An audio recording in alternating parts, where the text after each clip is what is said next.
welcome to LaMay Day Limelight. We're going, we're chugging, we're going, we're doing it, we're doing it, we're doing it. It's Women's History Month. Yes, it is. And I'm excited to celebrate women. Like my co-host Sharíck. Yeah, I am a woman, aren't I? You are. You're a strong woman. Beautiful woman. And I'm so glad to share this wonderful platform with you. Tear. I love you. How are you? Points. I'm great. I'm living life. I'm super excited about our guest we have today. I adore her. Oh my gosh, Megan Penn. She speaks to my soul. I can't wait to talk to her later. It's going to be good stuff. Yes, you are going to love it, so stay tuned for that. Also, I'm just kind of like riveting with the whole Oscars movement that happened this past weekend. If anybody caught it, let us know. Share your comments. I'm happy about Mr. Jordan Peele for the Get Out's best screenplay. That was amazing. I was like, have you seen the movie? Yes, I did. I saw it twice in the theaters. It was good. Great. So Jordan Peele was very deserving of that. So. Absolutely. We love that movie. And then all the okay, I have to tell you. Okay. Nicole Kidman. Okay. You know I'm not into fashion. I always say that. Okay. I am, but I'm not. Right. She gave me my life. Did you see her outfit? Nicole Kidman's outfit. I saw it. Like, I don't even post about fashion that much, but just that blue, it was so eloquent. That color, just everything about it was amazing. So shout out to her. She's rocking. If you on my list, then you really did it. So thank you to her. Shout out to Tiffany Haddish, who basically stole the show, in my opinion, at the Oscars. She did. First off, she on the red carpet, she went over the velvet rope to go speak to Meryl Streep. Like, she did not care. She went and spoke to her, and she was like, "I'm wearing my Etrian." So I just learned that it's not Eritrean. Okay. Eritrean. Am I saying it right? Eritrean. So she wore her Eritrean gown to pay homage to her people. Her father passed away. He was Eritrean. So shout out to Tiffany. And then on the stage, she came out with her shoes off. With her slippers. Yeah, girl. And then her and Maya Rudolph had a moment on stage that was hilarious. People were saying that they think that they need to do a movie together. That would be dope. That if they did a new Thelma and Louise, and if it was them two, that would be really awesome. That would be funny. Yeah, so they mentioned, it's no longer Oscar so white. So, because she mentioned, we got a lot of white people in the background, but everybody was really cohesive. So speaking of that, the movement this year was definitely about the Me Too movement, which I can't wait to ask Megan Penn about. #Time's Up. #Time's Up, Me Too, all of that is going on. And what was really amazing to me was the Best Actress award winner, Frances McDormand, for 3 Billboards Outside of Ebbing, Missouri. I like saying it like that. She actually had a moment where she asked all the women behind the scenes, in front of the scenes, all of the nominees to stand up in unison and look around at the room and really just take the moment in and look at all these powerful women. And that was probably one of the highlights, I think, of the show, and her doing that. Not to mention, somebody snatched her Oscar at one of the shows. Some random guy snatched her, stripped her of her Oscar, ran off. Why did you do that at? I don't know, but an Oscar? What are you gonna do with it? Is it real gold? I don't know. Maybe. I guess they could sell it. They could probably sell it. Did they find it? I don't know. Oh. No, they did. They found it. Okay.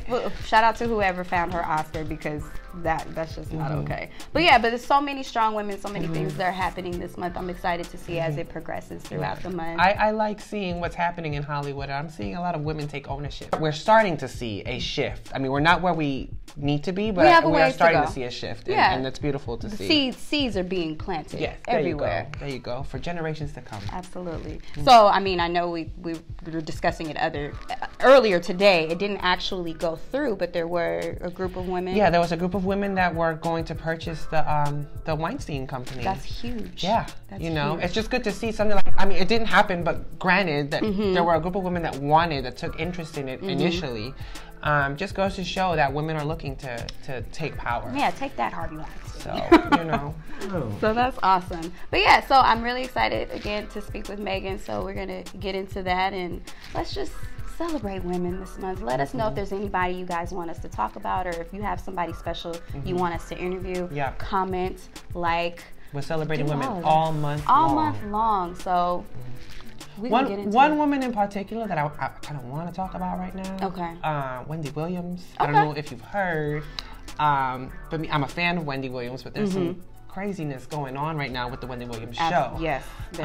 So for those of you who don't know, she's on a current hiatus, as ordered by her doctor because due to her Graves' disease. Right.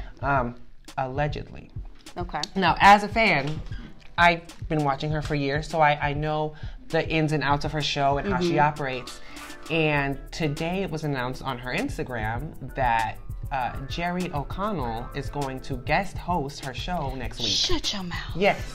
Now, if you know Wendy and if you're an actual fan, if you watch the show, you know that she has vowed in and out that no one would ever co-host or guest host her show. Ever.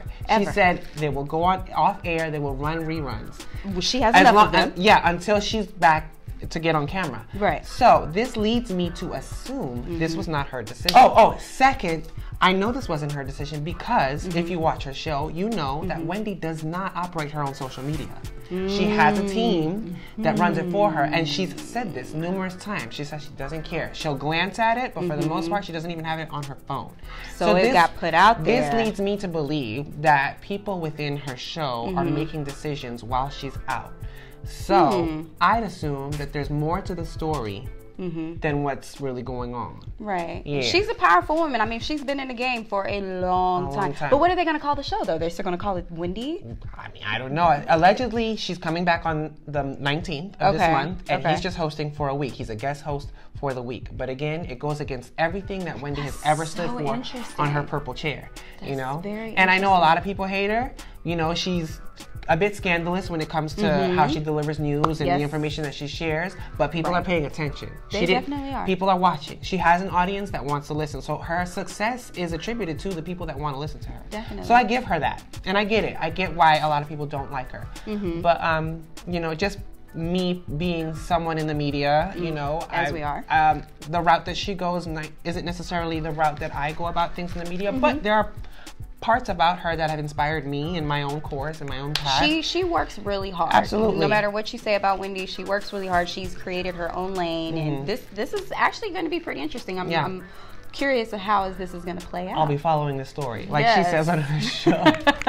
But shout out to Wendy. I hope you feel better soon. Please get better. Yeah, I just wanted to, you know, have a little chat about that. Okay. Well, thank you for spilling the tea on that. I appreciate it. All right, enough of that. Enough of that. Because we have a guest that I think is amazing. She wrote a book. She's done theater, film, like. The girl is just a Renaissance woman, straight up. And she has a lot to say about women in the industry. And she's just the perfect person to kick us off for this month. So let's go ahead and get to talking to Miss Megan Penn, all right?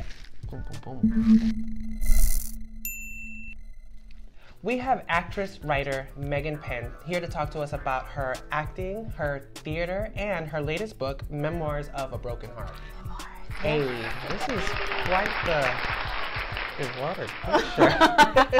But I love it. We love it. Thank you for being here, We were Megan. just talking about that, about every time that a woman's body is ever naked or exposed in any way, it's immediately categorized as sexual, and I hate that. Because I don't see it as erotic, I see it as like emotional and visceral and expressive. Absolutely, So, absolutely. but- So yes, welcome. Thank you. We really love you being here. And we were talking earlier. This is Women's Month, so everything about women and history and our righteousness. And Josh is down with the movement. I sure am. I have an inner feminist. There we go. All of We all do. We all should, for sure. Yeah. So tell us a little bit about your book. What inspired it? It's Polaroids. I'm a Polaroid fan. I actually have a Polaroid camera at the house. Oh, you do? Yes. So now I'm like, one? What year? I don't know. I found it. I actually found it. So I have no idea where it came from, but it works. And I'm gonna make a little book and ode to you now because it's so cute. I'm good. I'm glad I'm inspiring people. That's the point. So the book is called Memoirs of a Broken Heart. It's a poetry book and Polaroid book, and it's basically the experience of like what it is to be in love and what it is to be a girl in love with nothing to hold on to but herself, myself, I guess in this case. And so every poem has a Polaroid that goes with the poem. So they complement each other. Wow. So what gave you the idea to even go with the Polaroid? What inspired that? I have no idea where I get any of my ideas ever. No, I do. I guess I'm in my head a lot and like I go with my impulses, but I would just say that I felt like, you know, as much as I love poetry and like I'm very inspired by, you know, Sylvia Plath and Bukowski and all of that, I just felt like just poetry has been done so much, and not that there's anything wrong with that. Their words are so strong, they don't need anything, but I wanted to make it even more visceral and expressive by adding the Polaroid. I felt like it was like music and lyrics almost, you know. Yeah. I don't know if that makes sense, but It's a very unique visual because it captures, I mean, it's an instant capture of whatever's happening in the image, and I think that's a unique side by side. And then the thing with the Polaroids too is we're used to it because we come from that era where Polaroids were a thing, you know, and then it wasn't necessarily an instant gratification, but it was more about the moment and the experience with the Polaroid. So I think that's really it is, and it's very intimate, you know. And I think that, I don't know, I think for me with this experience, like, one just wasn't enough without the other. And it felt like it was an expression of my mind in the way that, like, I think in words and images, I don't think in one. And so it felt like it was the right way to express what I was feeling, I guess. Definitely. And how many poems are actually in the book? Don't ask me that. No, I think it's 25. I think. Okay. 20, and over what time frame did you?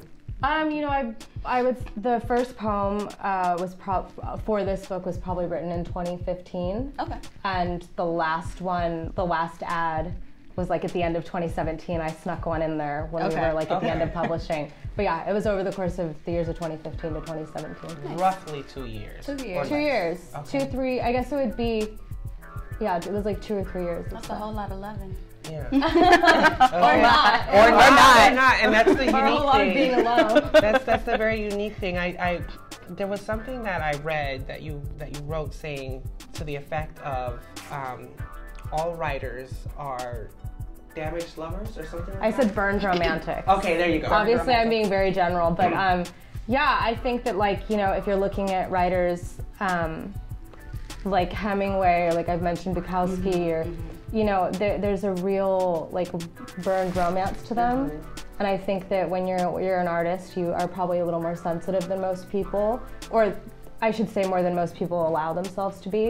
And I think that you feel all of that, and when you allow yourself to feel all that in a cruel world, you can get pretty burned. Oh yeah, because I can say that when I've written on a personal level, it's always come from a place of impulse. Like I've always written on the strength of something really bad just happened in a relationship, and that's what really just kind of, I dive into my writing, and then next thing you know, I'm like, it's pages and pages of it, and I'm like, where did all this come from? And that's the best kind of writing, I think. You know, I hear people say, I want to write this, I'm going to write this, almost like it's some like scientific formula, and I just don't view art that way at all. Like I truly feel that for me this came, you know, it wasn't, I didn't set out to do this, it just kind of came to me. I write to make sense of what's going on in my mind. It's the way that I process things. And for me, that's how it comes out so organically, and like you said, it almost spills out of you because it's such an authentic expression. And I think that's the best kind of writing, is when it's just, it flows out of you. It makes total sense what you just said. You write to make sense of what's happening. Because I didn't even think of that, because I go back and read the things that I write and I'd be like, oh my God, what was going through my mind? And it ends up being very therapeutic. Absolutely. Yeah. Art is therapy. That's the point. Fully believe that. That's a quote. That's art is therapy. Art is therapy.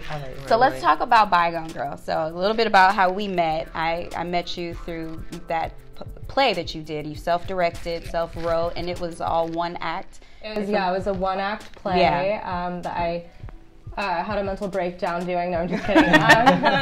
I wrote, directed, starred, and produced it. It was, like I said, it was a lot. She does it all, everyone. She does it all. So yeah, it was a lot, but it was such a fulfilling experience, and it was amazing. Yeah, it was to see the vision in your mind come to life. Anytime you do that, it's just it's beyond fulfilling. So.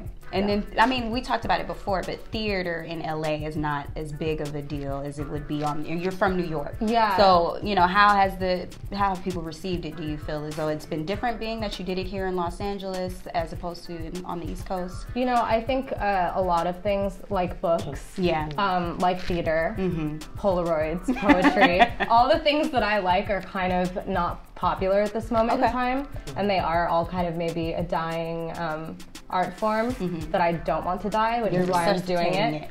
But yeah, I'm trying. I mean, it's just what I gravitate to, but I am resuscitating it, I hope. Yeah. But I think that it you know, people responded really well to the play. We were sold out at all the performances, but you know, I still want to turn it into a film, because film is just a way to reach more people and have more people see it. So it is in the works, and we have some people interested and some interesting people attached and all that sort of stuff to turn it into that. But yeah, I think that it's just, there's a lot of things that aren't popular anymore. That saddens me. We have to hold on. Yes, to those these art forms are just important to us. Absolutely. Definitely. I would thank you for holding on. Thank you. Yeah. Keep it alive. Exactly. Keep it alive. Yeah. So then what do you have coming up? I understand that you're working on a film now. Yes, I actually just got back from San Francisco. I was filming there. I was playing a vampire. That seduces men and takes their blood. So it's typecasting, really. Fitting. Typecasting. And yeah, so that happened, and then in the next couple of months, I have a film called Asbury Park, which is an old school period piece, East Coast. Gangster kind of. It has a lot of things, all the things I love in it, and a really amazing group of people behind it that are working on it, and that's going to be happening in a few months, so I'm very excited about that one. Awesome. We have a lot of creatives that watch the show, a lot of actors, so I want to know, as an actress, tell me, how would you describe acting in theater versus acting in film? That's a really great, complicated question. I feel like I want to reach out to my acting coach right now and have him answer that one. No, I'm just kidding. I would say I don't really see a difference in this way alone, is that I just worry about telling a really great story and expressing something and making sure that I'm being honest and truthful. That's what I worry about in everything I do creatively. But I will say that theater is an actor's medium. Theater, you have the stage, you have the freedom to do whatever you want, for whether it's 30 minutes or 2 hours, 3 hours, you have that freedom. When you're on set with a director, you are in much more of a controlled environment. There's a lot more getting, this shot, that shot. So I would say that it's just different in the sense that there's a lot of micro movements in film. That makes sense. And a lot more, just a lot more freedom for the actor. Stamina. There's stamina. You need a lot of stamina in theater to go for because 90 you're minutes. standing there that whole time, and then you can't really mess up. Yeah, you can't. You have, that's the thing. In film, you have the opportunity to say, "Oh, can I take that back? I want to do that again. Can I try that one more time? I think I can do it better." And in theater, that's why I love theater, because it's exciting. To be able to just do it. More adrenaline. The rush, yeah. You're playing double dutch out there, right? So just to kind of grace over the whole Me Too movement. You spoke earlier, just a moment ago, about over-sexualizing the body. Do you have any thoughts about the movement that's happening right now? Oscars just happened, and they were I have so many thoughts. punches. I don't even know where to begin with all my thoughts on that. I would say I'm glad things are changing. There isn't a woman in Hollywood, I don't believe, who hasn't experienced something like that. And I think that it's sad that it has become a way that, for me, I just kind of, started going, well, this is just the way the industry is. It doesn't mean I'm going to participate in it, but this is the way of the world. And, I almost thought of that Marilyn Monroe quote where it's like, I don't mind being in a man's world as long as I could be a woman in it. And that's kind of how the vibe of Hollywood was. It's like, oh, well, these things just go on. And I'm glad that the conversations are starting to change, and that it's being brought out there, and that people are being brave and saying things. But things are changing. Things are changing. Women are taking back their power. Is the main thing. I like that more women are getting behind the camera, who have been writing and been behind the camera for a while. So. Awesome. Well, we like to thank you. I mean, I feel like we can talk to you all day. Just about everything, movies and films and books and love. We were talking about horoscopes. I have a lot of opinions. I have a lot of subjects I'm well versed in, so Well, so you have the movie coming up. Where can everyone find you? The only social media I have is Instagram. It's at Miss Megan Penn. And I hope that the book you can buy online. There's a link in my bio. I really hope that you do. I really hope that you do read it. And with all my work, I hope that you connect with me, and I hope that it makes everything I do in my work, I hope it makes people feel less alone, and that any feeling that they're feeling, someone else has been through it, and that they're not alone in that feeling, and we're all human, and we all feel, even though each individual experience is different, we all feel things the same way in some ways.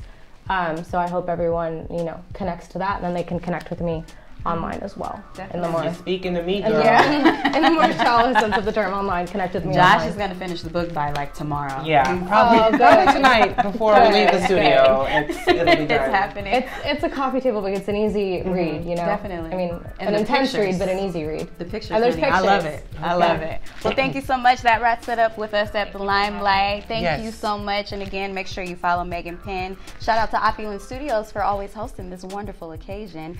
My co-host j.Pin. Yep. Make sure you catch us later this month. Sharíck and I will actually be on site at Street Fashion Week at Evolve LA downtown. And it'll be our first event.